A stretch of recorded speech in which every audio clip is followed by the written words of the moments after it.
नमुच्यत।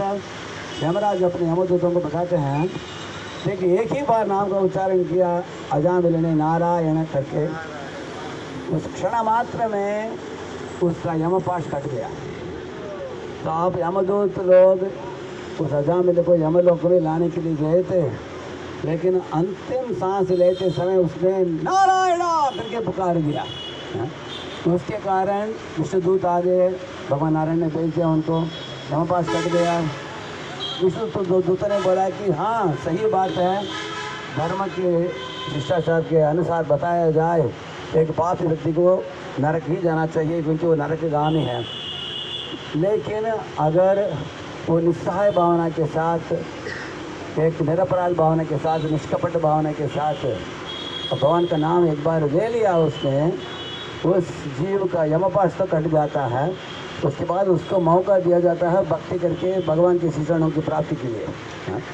इसलिए विष्णु ने बोला कि अभी तक वो यमराज के चंगुल में था, लेकिन भगवान का नाम लेकर अभी भगवान विष्णु के आधीनता में आ गया है। तो अभी आप लोगों का अधिकार नहीं है इसको यमलोक लेके जाने के लिए, ऐसे उन्होंने बता दिया। तो यमदूतों को बड़ा आश्चर्य हुआ। वो लोग वापस जाकर यमराज को पूछे कि ये क्या विधि है, इतना पाप किया है। भगवान बताते हैं, सब लोग बोले सर्वधर्मान परित्यज्य मामेकं शरणं व्रज अहं त्वां सर्व पापेभ्यो मोक्षयिष्यामि मा शुचः। अगर कोई जीव मेरे श्री चरण में आश्रित हो जाता है, मैं उसके सब पाप कर्मों के फल को मिटा देता हूँ, ऐसे भगवान बताते हैं। जैसे एक शिशु होता है, छोटा बच्चा, वो मलमूत्र का विसर्जन करके उसमें ही लौट पड़ता है और रोता रहता है। माँ उसको बोलते हैं कि अरे गंदा गंदा इस तरह से पड़े हुए इसमें उठ जाओ, अपने आप को साफ सुथरा रखकर मेरे पास आओ। तो बच्चा बोलता है कि इसको सफाई करने की क्षमता हम में नहीं है, तो आप ही मुझे सुधार हो करके बच्चा हाथ ऊपर करता है। तो माँ देखते कि बच्चा मेरे ऊपर निर्भर है, इसलिए माँ खुद ही उसको बाथरूम में लेकर जाकर नहा धुलाकर कपड़े पहना कर लाती है। इस तरह भगवान जो लोग उनको हरिनाम का उच्चारण करके पुकारते हैं, तो भगवान उन लोगों के पाप कर्मों को मिटाकर भगवान के लिए प्रेम को जगा देते हैं। ऐसे भागवत में वर्णन आता है। एक था राजा, उसका नाम था कटवांग नाम का। हरे कृष्ण।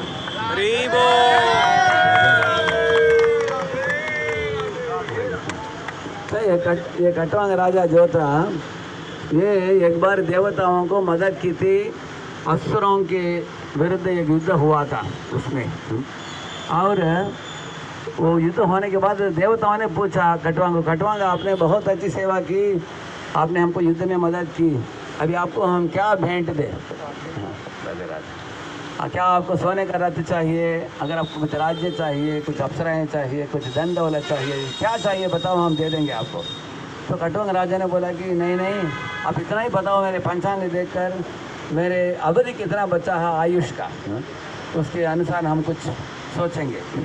वो लोगों ने पंचांग को देखकर बोला कि अफसोस की बात है, आपका एक ही मुहूर्त बचा है, आपको उसके बाद जान छोड़ना होगा आपको, ऐसे बोला। एक मुहूर्त का मतलब है 45 मिनट। ये बात सुनकर उसने क्या किया, वो तत्क्षण स्वर्ग को छोड़कर नीचे धरती में आ गया, और धरती में आकर और वो अपने पूजा रूम में गया, माला जपमाला ले लिया, भगवान हरि का नाम पुकारा, तत्क्षण वो भगवत धाम लौट गया वो। ऐसे एक श्लोक आता, सब लोग बोलिए खट्वांगो नाम राजऋषि ज्ञात्वे युक्तामिहायुषः मुहूर्तात् सर्वमुत्सृज्य गतवान वयं हरिम्। मैं क्यों बोला आपको, वो अंतिम सांस लेने तक वो व्यस्तता कामकाज में, लेकिन जब उसको पता चल गया कि आयुष थोड़ा ही बचा है, तुरंत भगवान का नाम लेकर वो भगवत धाम पहुंचा, ऐसे पता गया। हम लोग जिस वयस में हमको भगवान हरि के साथ संपर्क होता है, भगवान के भक्तों के साथ संपर्क होता है, गीता भागवत का अध्ययन करने के लिए मौका मिलता है और नाम लेने के लिए हमको उत्साह मिलता है, तो तुरंत हमें उसको पकड़ लेना चाहिए, क्योंकि इस दुनिया में सर्व कल्याणकारी सर्व मंगलमयी चीज़ एक ही चीज़ है, भगवान की कथा, भगवान के नाम। इसको छोड़कर बाकी सब चीज़ें छूट जाते हैं। मृत्यु के समय कोई साथ में नहीं आता, कोई चीज़ साथ में नहीं आती है। आने वाली चीज़ एक ही है, भगवान के नाम जो लिया हमने, भगवान की कथा जो श्रवण किया। इसलिए इसको अच्छी तरह गहराई से पकड़ लेना चाहिए हमको, और हर दिन नियमित रूप से इस तरह के हरिनाम संकीर्तन करने से चित्त का शुद्धि धीरे धीरे होकर मृत्यु के समय हम लोगों का चित्त पूर्ण सिद्ध हो जाएगा, हम भगवत धाम लौट जाएंगे। हरिनाम संकीर्तन के, हरे कृष्ण महामंत्र की, और पीछे बोले हरे कृष्णा कृष्णा कृष्णा कृष्णा हरे हरे हरे रामा राम राम हरे हरे।